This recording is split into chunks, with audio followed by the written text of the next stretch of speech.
Good morning student. Today our topic is data handling. हम क्या करेंगे, डाटा हैंडलिंग के बारे में ही डिस्कस करेंगे कि डाटा क्या है, डेफिनेशन करेंगे, कितने डाटा को हम रिप्रेजेंट कैसे कर सकते हैं, कितने टाइप के डाटा है हमारे पास। ठीक है, डाटा वैसे होता है कि data collection of information in the form of numerical figure is called data. यानी कि किसी भी इंफॉर्मेशन को आप अगर न्यूमेरिकली रिप्रेजेंट करते हो उसको आप क्या बोलते हो, डाटा। जैसे स्टूडेंट की हाइट का डाटा होता है, ठीक है, स्टूडेंट के मार्क्स का डाटा होता है। जब आप किसी फॉर्म में लिखते हैं, जैसे एक पेज पे लिख लेते हैं, टेबल में लिख लेते हैं, हिंदी, इंग्लिश, मैथमेटिक्स, इनके सबके मार्क्स, तो ये क्या होता है, डाटा होता है। इसको क्या बोलते हैं, डाटा। तो उसके बाद देखिए, there are two type of data. यहाँ पे टू टाइप का डाटा होता है। Primary data, when information is collected by the investigator himself herself for the specific purpose, the data so obtained are called primary data। इसका मतलब क्या है, देखिए जो भी कोई इंफॉर्मेशन है अगर हम खुद से कलेक्ट करते हैं, ठीक है, खुद से कलेक्ट करते हैं, उसको आप क्या बोलते हो, प्राइमरी डाटा। जैसे सिंपल डाटा हो जाए, मान लो अभी जैसे मैंने बताया था कि मार्क्स है, टीचर एक मार्क्स का डाटा बनाता है, ठीक है भाई, इस स्टूडेंट के हिंदी, इंग्लिश, मैथमेटिक्स में इतने नंबर आए हैं, तो वो उसको क्या बोलते हैं, प्राइमरी डाटा बोलते हैं, जो हमने खुद से बनाया। ठीक है, एक होता है सेकेंडरी डाटा, जो हम खुद ना बना के दूसरे से बनवाते हैं। ठीक है, तो क्या कहते हैं उसको, सेकेंडरी डाटा। जैसे कोई भी इंफॉर्मेशन है जो हमें गवर्नमेंट से मिलते हैं, गवर्नमेंट से डाटा मिलते हैं, जनगणना के डाटा मिलते हैं, कोई भी योजना के डाटा मिलते हैं, ठीक है, और कोई भी जैसे आपको न्यूज से डाटा मिलता है, उसको आप क्या बोलते हो, सेकेंडरी डाटा। ठीक है, या आप फॉर एग्जांपल ये मान लो कि अगर मैं मार्क्स, किसी पेपर के मार्क्स हैं, अगर मैं खुद से कलेक्ट ना करके किसी स्टूडेंट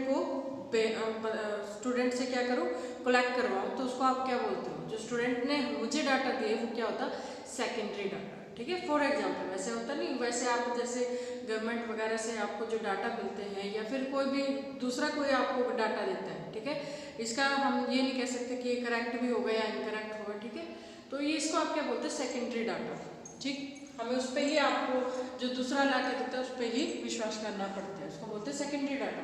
प्रेजेंटेशन ऑफ डाटा, इसको डाटा को हम प्रेजेंट कैसे कर सकते हैं, अनग्रुप्ड और रॉ डाटा। ठीक है, अनग्रुप्ड रॉ डाटा का मतलब क्या होता है, जैसे डाटा को जिस फॉर्म में है उसी फॉर्म में लिख देना, उसको अरेंज ना करना। ठीक है, उसको क्या बोलते हैं, जैसे हमने फर्स्ट रोल नंबर उठाया, उसकी हाइट लिख दिया, फिर उसके मार्क्स लिख दिया, फर्स्ट के, सेकंड के, थर्ड के, ऐसे मार्क्स लिख दिए। किसी के 49 हैं, 50 हैं, फिर उसके बाद मान लो 70 हैं, तो इसको आप बोलते हैं रॉ डाटा, कि ऐसे ही आपने मार्क्स को कलेक्ट कर लिया, उसको क्या बोलोगे, रॉ डाटा। अगर आप उसको अरेंज कर देते हो असेंडिंग और डिसेंडिंग में, यानी कि मैक्सिमम से मिनिमम या मिनिमम से मैक्सिमम में, तो उसको आप क्या बोलते हो, अरेंज डाटा या फिर अरेंज। ठीक है, उसको क्या बोलते हैं, अरे। ये जैसे अरेंज द डाटा डिसेंडिंग और असेंडिंग ऑर्डर इज कॉल्ड अरे। ओके, तो एक आता है आपका टेबुलेशन डाटा। टेबुलेशन डाटा में क्या होता है, जो टेबल की फॉर्म में होती है। ठीक है, टेबल की फॉर्म में आप एक्सरसाइज में देखते हो ना, टेबल की बना रखी है एक फॉर्म, तो उसको क्या बोलते हैं, टेबुलेशन डाटा। ओके, ये आ गया आपका टेबुलेशन डाटा। उसके बाद देखिए इसमें क्या क्या है आपका, फ्रीक्वेंसी टेबल है, फ्रीक्वेंसी है, उसका डिस्ट्रीब्यूशन करना है हमें। देखिए कैसे करेंगे। हाँ जी, देखिए ब्लैक बोर्ड पे देखिए, इसमें आपको कुछ टर्म्स राइट की हुई देखिए, रेंज, फ्रीक्वेंसी, ये सब आपकी क्या है, इसमें डाटा हैंडलिंग में ही यूज होती है। तो रेंज क्या होता है, difference between the highest and the lowest value of observation in A data is called range. मतलब अगर आपको डाटा गिवन है, जैसे आपको कुछ भी दे सकते हैं, मार्क्स, हाइट्स की जो भी डाटा है, उसमें आप हाईएस्ट जो ऑब्जर्वेशन है हाईएस्ट देखेंगे और लोवेस्ट देखेंगे, उनका क्या करोगे, माइनस करोगे। ठीक है, तो उसको क्या बोलते हो, रेंज। उसके बाद आता है फ्रीक्वेंसी। फ्रीक्वेंसी क्या है, the number of time a particular observation अगर इज कॉल्ड इट्स फ्रीक्वेंसी। जैसे आपका क्या है कि मार्क्स ही मान लो, आप सबसे सिंपल यही है कि मार्क्स मान ली कि एक स्टूडेंट के 50 मार्क्स आ गए, मान लो फिर जो आपका कोई दूसरा मान लो रोल नंबर है 23 है, उसके भी 50 मार्क्स आ गए, मतलब ज़्यादातर बच्चों के 50 आ गए। ठीक है, तो जो सबसे ज़्यादा टाइम्स है उसको आप क्या बोलते हो, फ्रीक्वेंसी। ठीक है, जैसे 1 2 3 4 ये इसकी फ्रीक्वेंसी होगी। ठीक है, अगर कोई आता है 25 दो बच्चों के आगे, तो ये 2 इसकी फ्रीक्वेंसी होगी 25 की। ठीक है, ज़्यादा नहीं, मतलब फ्रीक्वेंसी का मतलब है कि कौन सा ऑब्जर्वेशन कितने कितने टाइम्स आया हुआ है उसको आप फ्रीक्वेंसी बोलते हैं। ठीक है, क्या बोलेंगे? फ्रीक्वेंसी। ये कितने टाइम्स है? 4 टाइम, तो ये 4 इसकी फ्रीक्वेंसी है। कितने टाइम है? 2 टाइम, तो 2 इसकी क्या है? फ्रीक्वेंसी है। तो फ्रीक्वेंसी के बाद इसको डिस्ट्रीब्यूट कैसे करते हैं? डिस्ट्रीब्यूशन का क्या दो मेथड है, अनग्रुप्ड फ्रीक्वेंसी डिस्ट्रीब्यूशन और ग्रुप्ड फ्रीक्वेंसी डिस्ट्रीब्यूशन। दो टाइप से आपका डिस्ट्रीब्यूशन होता है। अनग्रुप्ड में क्या होता है, जैसे रॉ डाटा है उसको सबसे पहले आप क्या करोगे, असेंडिंग और डिसेंडिंग में उसको अरेंज करोगे या रीराइट करोगे। ठीक है, तो उसके बाद आपने क्या करना है, एक टेबल बनानी है। टेबल में सबसे पहले जैसे आपका टेबल होता है उसमें टेली मार्क्स होता है, वो सबसे पहले आप ये देखो कि ऑब्जर्वेशन को लिखोगे यहाँ पे, जैसे स्टूडेंट के मार्क्स होते हैं यहाँ से सबसे पहले आप उसके मार्क्स लिखोगे। ठीक है, उसके बाद टेली मार्क्स आएंगे। टेली मार्क्स आपको पता ही क्या होता है, जैसे मान लो एक स्टूडेंट के आपके फर्स्ट रोल नंबर है, उसके जो मार्क्स है यहाँ पे नंबर ऑफ स्टूडेंट पे लिख सकते हो, मार्क्स है मान लो उसके 50, वो कितने टाइम्स आए हैं, फ्रीक्वेंसी यहाँ पे फ्रीक्वेंसी लिख लो उसकी कितने टाइम्स आए हैं। जैसे ऊपर वाला फ्रीक्वेंसी आ जाएगी इसकी 4। ठीक है, अब उसको टेली मार्क्स में कैसे लिखना है, टेली मार्क्स आपने पहले किए भी हो, टेली मार्क्स में कैसे लिखोगे, 4 स्टैंडिंग लाइंस। ठीक है, इसको क्या बोलते हैं, टेली मार्क्स। अगर 5 है तो इसके ऊपर ऐसे लगा दो। ओके, अगर आपका यहाँ पे 6 है तो यहाँ से 5 ये हो गया, एक और स्टैंडिंग मार्क्स, स्टैंडिंग लाइन, तो इसको आप क्या बोलते हैं, टेली मार्क्स। समझ में? ये फ्रीक्वेंसी है, ये इसका टेली मार्क्स है। फ्रीक्वेंसी आपको पता चलेगा कि ये 50 कितने टाइम्स आया होगा, 6 टाइम आया होगा, तब इसकी फ्रीक्वेंसी क्या है, 6। और टेली मार्क्स ऐसे लगा दोगे, 4 के लिए आप 4 लाइन और 5 के लिए उसको क्रॉस कर दोगे 4 लाइन को। ठीक है, और 6 के लिए फिर आगे फिर कर दोगे, अगर 10 है तो फिर क्रॉस कर दोगे।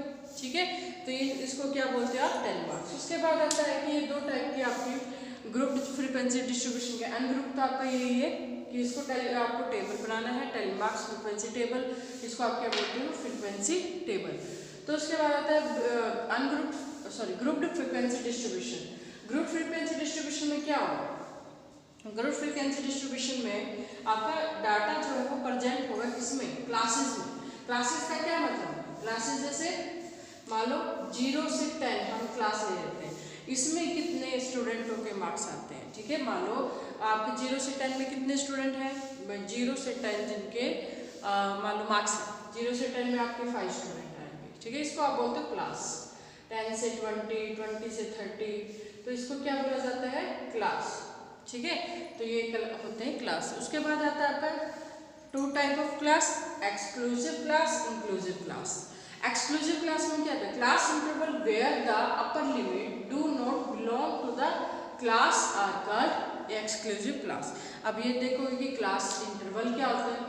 ठीक है, क्लास इंटरवल क्या होता है, क्लास इंटरवल जैसे आपने यहाँ पे क्लास इंटरवल मान लो या क्लास साइज मान लो। ठीक है, क्लास इंटरवल क्या है, 0, 10, फिर 10, 20। ठीक है, अब इनके बीच का जो डिफरेंस होता है 20 - 10, वो आपका क्या होता है, क्लास इंटरवल। ठीक है, इसको क्या बोलते हैं, क्लास इंटरवल या क्लास साइज। ठीक है, तो अगर ये कह रहा है कि अगर जो क्लास इंटरवल है अगर इनके बिलोंग कर जाता है बीच में, तो इसको आप क्या बोलते हो, एक्सक्लूसिव इंटर क्लासेस। ठीक है, और मान लो ये जैसे आपका इसकी जो लोअर अपर लिमिट है इसकी लोअर लिमिट होगी। ठीक है, इसकी ये क्या हो जाएगी, अपर लिमिट लोअर लिमिट के बराबर हो जाएगी, तो इसको आप बोलते हो एक्सक्लूसिव क्लासेस। अगर बिलोंग नहीं करते, बिलोंग नहीं करते, इसमें तो बिलोंग करे लेकिन जिसमें किसी में बिलोंग ना करे तो उसको आप क्या बोलते हो, क्या बोलोगे, एक्सक्लूसिव क्लासेस।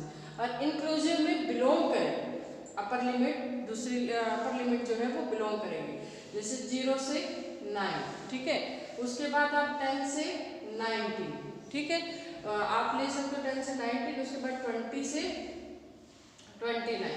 अब देखो ये कंटिन्यूस नहीं है, यहाँ पे 9 होते हैं, यहाँ पे 9 नहीं है। ठीक है, तो ये इसमें क्या है, ये आपके इंक्लूसिव है, लेकिन इनका जो ये वाला लिमिट है, अपर लिमिट, इनके बीच के डिफरेंस के इक्वल है। ठीक है, 10, 19 - 10 तो कितना आएगा, 9। तो 9 जो है उनके बीच का जो डिफरेंस है और ये इसके अपर लिमिट है वो क्या है, इक्वल है, तो इसको आप क्या बोलते हो, इंक्लूसिव इंटरवल। ठीक है, इंक्लूसिव क्लासेस। ओके, उसके बाद आता है क्लास लिमिट। हम कह रहे हैं क्लास लिमिट की बात कर रहे हैं, क्लास इंटरवल क्लास लिमिट क्या होती है? क्लास लिमिट का इसका मतलब होता है जैसे जो ये वाली क्लास लिमिट क्या है, देखिए मान लो ये आपका एग्जांपल है, तो इसको आप क्लास लिमिट बोलते हैं। ये है आपकी लोअर क्लास लिमिट, ये आपकी अपर क्लास लिमिट, ठीक है, ये लोअर और ये अपर क्लास लिमिट। जब भी बात आए कि lower limit lower class limit या अपर लिमिट या अपर क्लास लिमिट, तो आपको पता होना चाहिए कि अपर क्या है और लोअर क्या है, ठीक है। उसके ये आगे लिमिट, ठीक है। इसके बाद क्लास साइज मैंने आपको बता दिया। क्लास मार्क्स क्या होता है? क्लास मार्क्स भी आता है इसमें। क्लास मार्क्स क्या होता है? जैसे आपको ये इंटरवल दिया हुआ है, इसी का एग्जांपल ले लें बार बार, या फिर 20 ले लो। यहाँ पे ये इंटरवल दिया हुआ है आपको। क्लास मार्क्स का क्या मतलब होता है? क्लास मार्क्स का मतलब होता है कि 10 इन दोनों को प्लस कर दो, अपर लिमिट को लोअर लिमिट को डिवाइड बाय 2 कर दो, तो ये आ जाएगा 30/2, ये आ जाएगा आपका क्लास मार्क्स, ठीक है। इसको क्या बोलते हैं? Class mark. समझ में आ गया स्टूडेंट? ये सारी की सारी डेफिनेशन है जो आपकी, वो आपको पता होनी चाहिए कि इसमें, क्योंकि डाटा हैंडलिंग में इनका यूज़ होगा। अभी तो आपका कम यूज़ होगा, आगे जाके ज़्यादा यूज़ होगा, ठीक है। इनको क्लास मार्क, क्लास साइज आपको पता होना चाहिए क्या होता है।